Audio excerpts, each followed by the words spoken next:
सन 2020 में 17 सितंबर से अधिक मास प्रारंभ हो रहा है और यह 16 अक्टूबर तक रहेगा। यह जो लगभग 1 महीने का समय है, यह आश्विन मास में अधिक मास का समय है। आज चर्चा इस विषय पर होगी कि अधिक मास क्या है, अधिक मास की विशेषताएं क्या होती हैं, अधिक मास में कौन कौन से कार्य करना चाहिए, कौन कौन से कार्य नहीं करना चाहिए, अधिक मास किस दृष्टि से महत्वपूर्ण है, और विशेष करके यह जो आश्विन मास का अधिक मास है, यह क्या है, मल मास, पुरुषोत्तम मास और अधिक मास, ये जो अलग अलग नाम दिए जाते हैं, इसका क्या तात्पर्य है, इन विषयों पर आज हम आपस में चर्चा कर रहे हैं। देखिए, जो अधिक मास होता है, यह ज्योतिष की काल गणना के क्रम में सूर्य वर्ष और चंद्र वर्ष, इन दोनों की काल गणना के द्वारा इस अधिक मास का निर्माण होता है। सूर्य की जो काल गणना है, उस दृष्टि से 365 दिन का सूर्य वर्ष है, 365 सही 1/4। और जो चंद्रमास है, चंद्रवर्ष है, उस दृष्टि से 354 दिन का एक वर्ष है, चंद्रवर्ष। और यह जो चंद्रवर्ष है और सूर्यवर्ष है, इसमें प्रत्येक वर्ष में लगभग 11 दिनों का अंतर आता है।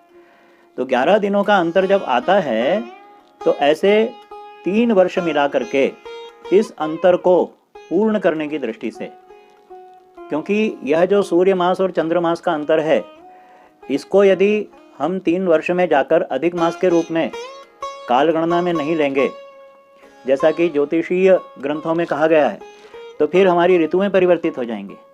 हमारे जितने भी व्रत पर्व त्योहार इत्यादि हैं, वो सब परिवर्तित हो जाएंगे। हमारे पूर्वजों के जितने कर्म हैं, वो सब अलग अलग तिथियों में चले जाएंगे। और जो हमारे उत्सव हैं, जिनके वर्षों से ऋतु चक्र इत्यादि के द्वारा जिन उत्सवों को मनाने की परंपरा है, वो भी प्रभावित हो जाएंगे। इसलिए यह जो 3 वर्ष का अंतराल है, इसमें 11-11 दिन के अंतर को लेकर के 3 वर्ष में हम इसको समानांतर करते हुए और 1 मास अर्थात 30 दिन के लगभग यह जो दिनों की अवधि होती है, वो 1 महीना अधिक मास होता है। इसी को मल मास कहते हैं। और एक कथा इसके पीछे है कि जब इस प्रकार से यह दिन अलग हो गए और 1 महीना अलग हो गया, तो हे दृष्टि से इस मल मास को देवर्षि, गंधर्व इत्यादि ने समझ लिया। तो मलमास भगवान विष्णु की शरण में गया और भगवान विष्णु से मलमास ने प्रार्थना की कि प्रभु, मुझे तो 12 महीने के अतिरिक्त आप लोगों ने छांट दिया है, सभी देवताओं ने के और यक्ष आदि जो विभिन्न जातियां हैं, उन्होंने मुझे मल के रूप में, निषेध के रूप में मुझे एक तरफ कर दिया है, तो मुझ पर कृपा करें, मैं कैसे अपनी ग्लानि को दूर कर सकूं।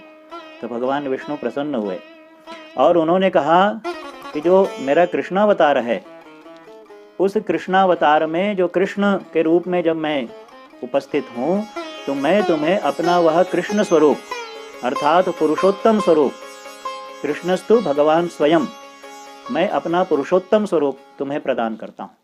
और इस स्वरूप को देते हुए जो तुम्हारा अधिक रूप है, उस अधिक स्वरूप में तुम पुरुषोत्तम मास के रूप में जाने जाओगे।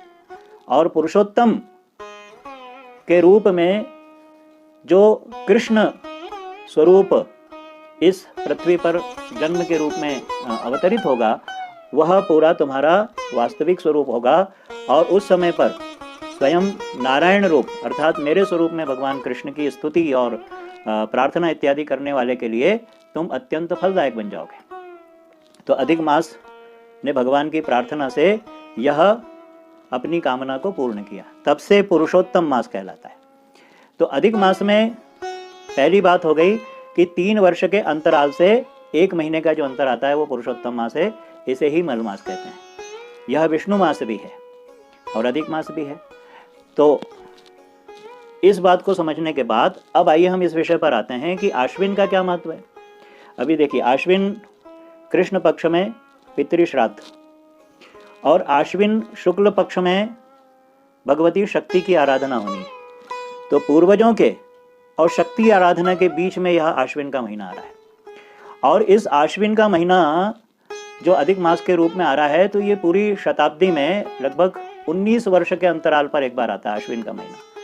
तो उस समय जब ये स्थिति बनती है कि एक तरफ पितरों का पक्ष और दूसरी ओर शक्ति की आराधना का पर्व, इन दोनों के बीच का यह जो भाग है ये बहुत महत्वपूर्ण हो जाता है। और आश्विन का अर्थ होता है, इसके अधिष्ठाता देवता हैं अश्विनी कुमार। और इसमें जो शक्ति संचय होता है, एक तरफ हम पूर्वजों की उपासना करके और उनसे कृपा प्राप्त करते हैं और अपनी जो शक्ति है वो पूर्वजों को प्रदान करते हैं। देखिए दोनों के बीच में बड़ा थोड़ा सा विचित्र अंतर है।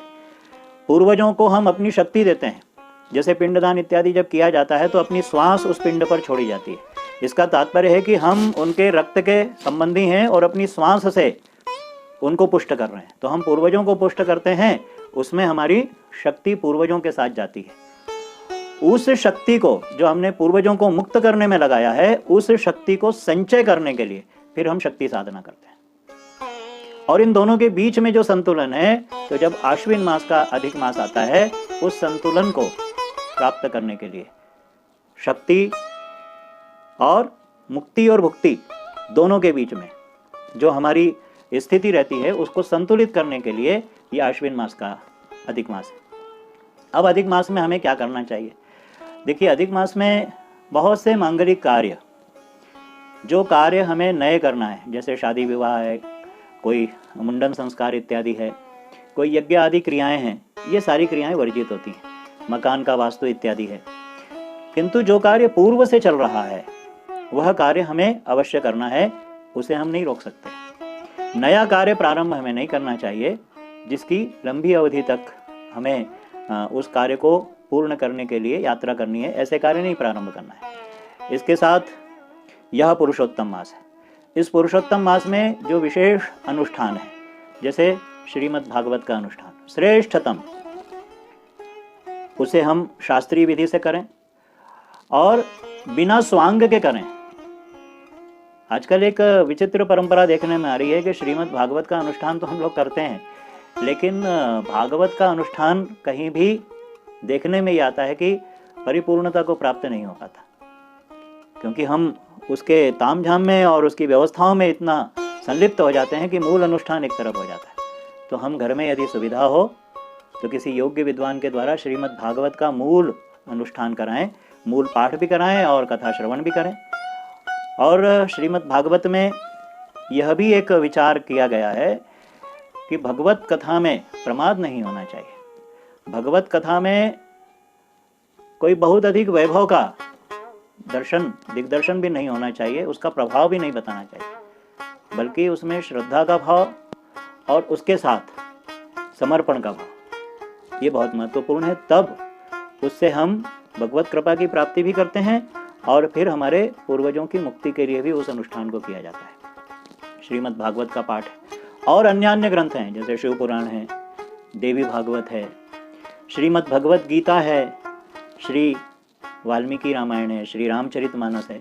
ऐसे जो दिव्य ग्रंथ हैं, इनका अनुष्ठान हम स्वयं भी कर सकते हैं और अन्य विद्वान इत्यादि से भी करा सकते हैं, परंतु होना चाहिए विधि पूर्वक। और ये जितने भी अनुष्ठान हैं, इसमें क्रिया के साथ भावना मुख्य है। भावो ही विद्यते देवः तस्मात् भावो ही कारणम, भाव मुख्य होता है।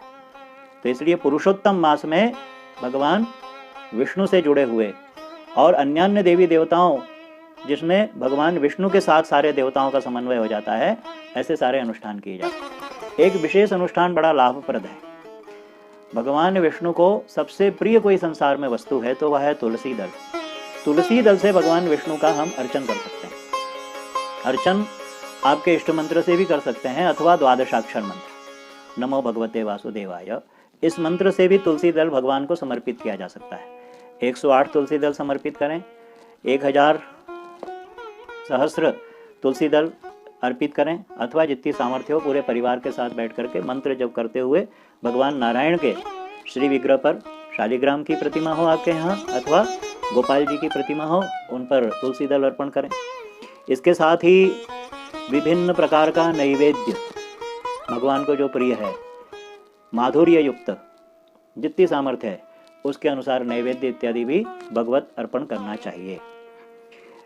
जो अधिक मास है उस अधिक मास में दान का बहुत महत्व है, और उस दान की प्रक्रिया में हमें यह ध्यान रखना चाहिए कि गायों को जो ग्रास दिया जाता है, गौ ग्रास, अर्थात उन्हें चारा, रोटी तो हम देते हैं, घर में भोजन इत्यादि भी हम गौ माता को समर्पित करते हैं, परंतु यदि पूरे अधिक मास में एक व्रत लिया जाए कि प्रतिदिन जितनी भी हमारी सामर्थ्य है उस सामर्थ्य के अनुसार हम गोग्रास, घास इत्यादि अथवा उनके लिए जो खाद्य वस्तु है, भूसा इत्यादि, वह उनको समर्पित कर सकें, तो यह श्रेष्ठतम दान होता है। गौ के लिए समर्पित करना ग्रास इत्यादि, गौ सेवा।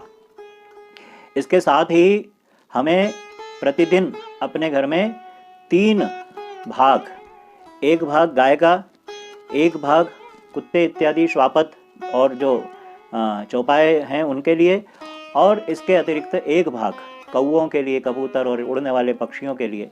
ऐसे 3 भाग हमें 3 रोटी या 3 कोई ऐसे अन्न के भाग निकाल करके ये तीनों को रोज देना चाहिए। गाय की रोटी, कुत्ते की रोटी और कौए की रोटी। ये रोटी का तात्पर्य यहाँ पर विभिन्न और भी वस्तुएं हो सकती हैं, तो ये हम उनको रोज दें। इसके साथ हमें ये भी ध्यान रखना चाहिए कि कुछ थोड़ा सा अन्न चींटियों के लिए और पतंगों इत्यादि के लिए भी किसी वृक्ष की जड़ में हमें छोड़ना चाहिए। शर्करा है, थोड़ा सा अनाज और आटा है, उसका चूर्ण हम डाल दें।